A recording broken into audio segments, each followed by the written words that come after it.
ዛሬ ቀኑ ሰንበት ነው። ኢትዮጵያውያን አትሌቶች በዓለም ሀገራት ድል ለማምጣት ተሰማርተዋል። ይህንንም አሳክተዋል።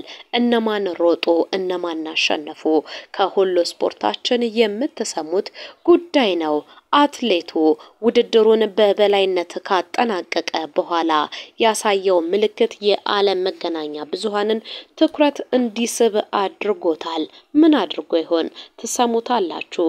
በግራንድ ስላም ትራክ ውድድር ላይ የተካፈለችው የሀገራችን ጽጌ ገብረሰላማ ከውድድሩ በፊት ስላደረገችው ጉዳይ እየተናገረች ነው። ስለ ጽጌ የምንነግራችሁ ጉዳይ አለ።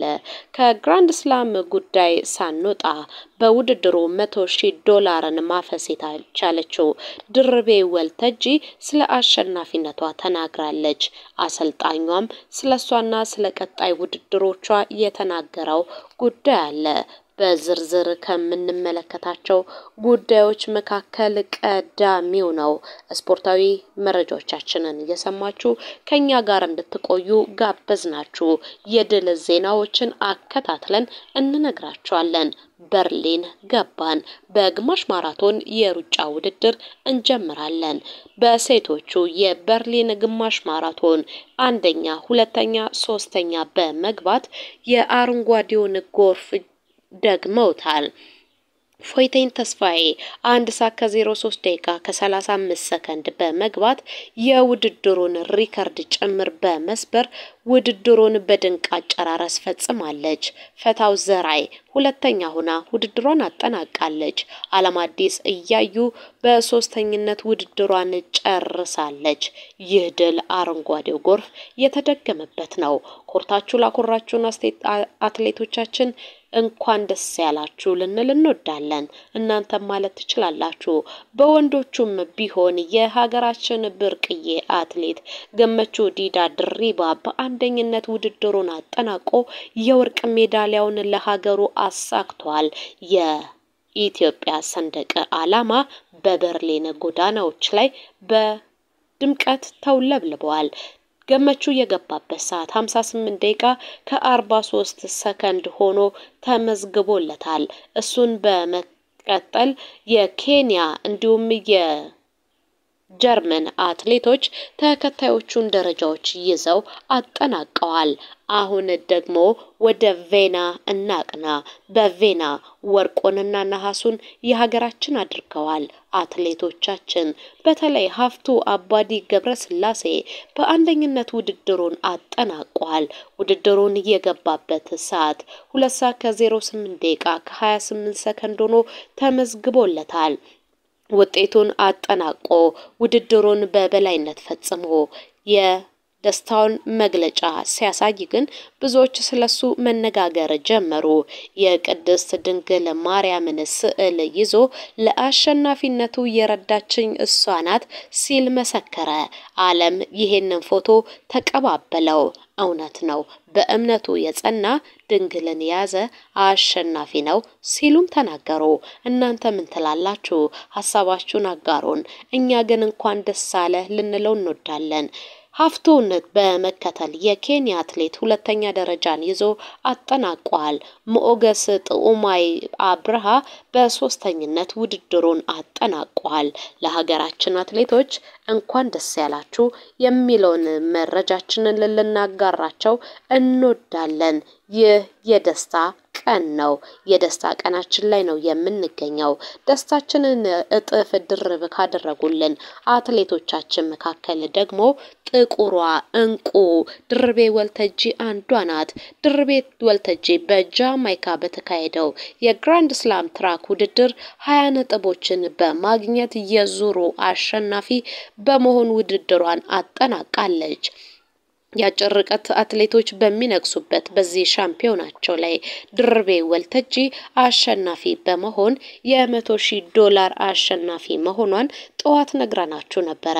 ይህ ከተሰማ በኋላ የአማን ፎቶ ባልደረባ ለድርቤ ወልተጂ አሰልጣኝ ለሁሴን ሽቦ በስልክ ደውሎለት ነበረ። ድርቤ ወልተጂ በቀጣይ ምን ታስባለች ብሎ ጠየቀው። ሁሴን ተናገረ። በኪንግስተን ባገኘነው ውጤት ደስተኞች ነን። በመቀጠል በሚያሚ አሜሪካ ለሚደረገው ውድድር በደንብ ተዘጋጅተናል። በእርግጠኝነት የውድድሩን የበላይነት የምታገኘው ድርቤ ወልተጂ ነች ሲል ተናግሯል። በነገራችሁ ላይ ድርቤ ወልተጂ $100,000 አሸናፊ መሆን ችላለች።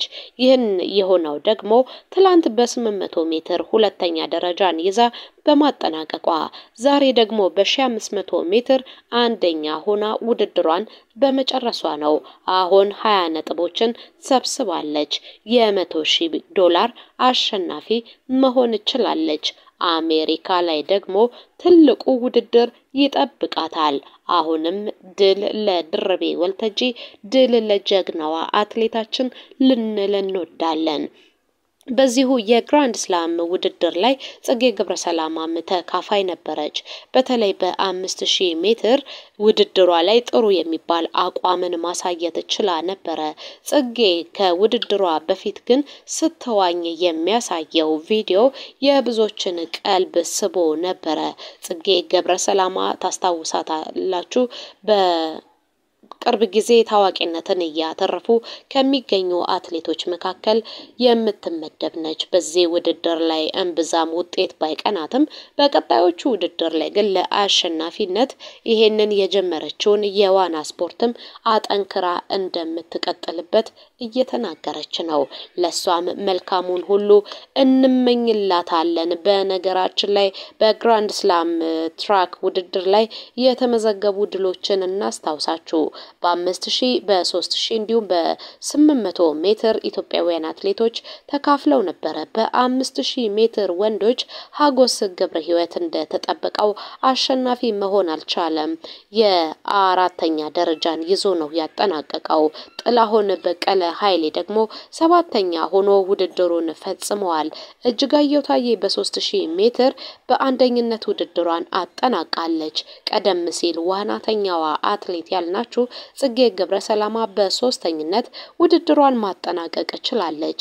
በ800 ሜትር ድርቤ ወልተጂ በሁለተኝነት ውድድሯን አጠናቃ ነበረ።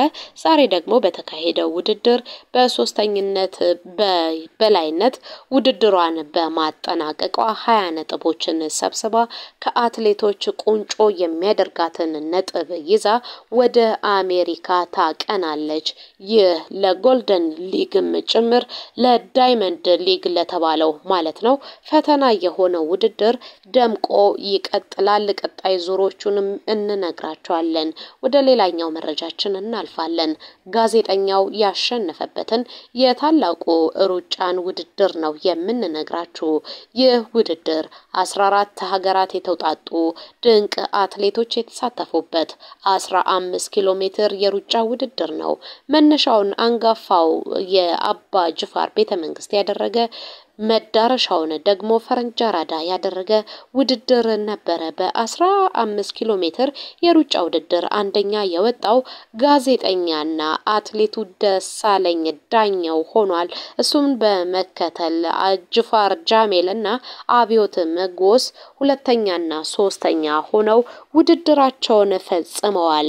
አትሌቱ መረጃ መስጠት ብቻ አይደለም፣ አሁን ወደ ስፖርቱም አቅንቷል። ይሄ ደግሞ ለሌሎችም መነቃቃትን ይፈጥራል ተብሎ እየተነገረ ነው የሚገኘው። ይሄ ድንቅ ውጤት የተመዘገበበት የዛሬ ውድድር በሴቶቹ 15 ኪሎ ሜትር ውድድር የግሌ እሸቱ አንደኛ በመሆን ውድድሯን ጨርሳለች። ሀና አለማየሁና ፈረንሳዊቷ አትሌት ሁለተኛና እንዲሁም ሌላኛው አትሌት ሶስተኛ ሆነው ውድድራቸውን ፈጽመዋል። በ5 ኪሎ ሜትር የአዋቂ ወንዶችና ሴቶች ውድድር ደግሞ አትሌት ለታ አሊ አንደኛ ሆኖ ውድድሩን ሲያጠናቅቅ፣ አትሌት ቀነኒሳ ቶፋ ሁለተኛ ሆኖ ውድድሩን አጠናቋል። ይህ ውድድር ለጅማ አዲስ ገጽታ አዲስ ውበትን ያከለ ውድድር ሆኖ ተፈጽሟል። አትሌቶችም ብቃታቸውን አሳይተዋል። ድንገቴ አሸናፊዎች ደግሞ ልክ እንደ ጋዜጠኛው ሁሉ የታየበት ውድድር ሆኖ ተጠናቋል። ይሄ የምታዳምጡት ሁሉ ስፖርታችንን ነው። በሁሉ ስፖርት ስለምን ጉዳይ መስማት ትፈልጋላችሁ? የትኛውን አትሌት ታሪክስ ማድመጥ ትሻላችሁ? ኮሜንት ላይ ብታሰፍሩልን እኛ ታሪኮችን ሰርተን እናገኛቸዋለን። ላይክ፣ ሼር፣ ሰብስክራይብ ማድረግ አይዘንጋ። የደውል ምልክቷን ተጫኑ። ሁሌም የምንሰራቸውን ቪዲዮዎች በትኩሱ ታገኛላችሁ። አበቃን።